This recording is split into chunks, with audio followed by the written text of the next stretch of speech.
সম্মানিত ভিউয়ার্স, আপনারা দেখতে পাচ্ছেন হারেরকুটি মাদ্রাসাপাড়া জামে মসজিদের কাজ চলতেছে চলমান। আমরা দেখতে পাচ্ছি গোটা মসজিদ আজকে ঢালাই হচ্ছে, মেঝে ঢালাই হচ্ছে। আপনারা দেখতে পাচ্ছেন, আমি জানি না আপনারা কথা শুনতে পাচ্ছেন কিনা।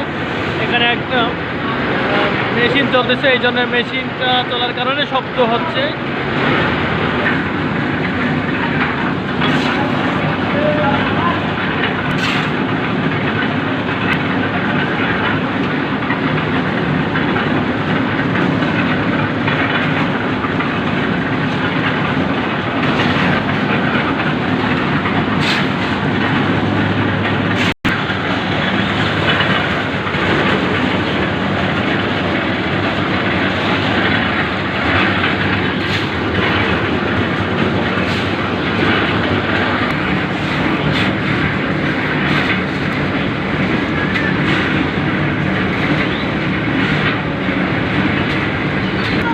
আমরা দেখতে পাচ্ছি হারেরকুটি মাদ্রাসাপাড়া জামে মসজিদের কাজ চলতেছে, মেঝে ঢালাইয়ের কাজ চলছে। আপনারা যেখান থেকে দেখতেছেন, যদি কারো দান করার সামর্থ্য থাকে তাহলে আপনারা দান করতে পারেন।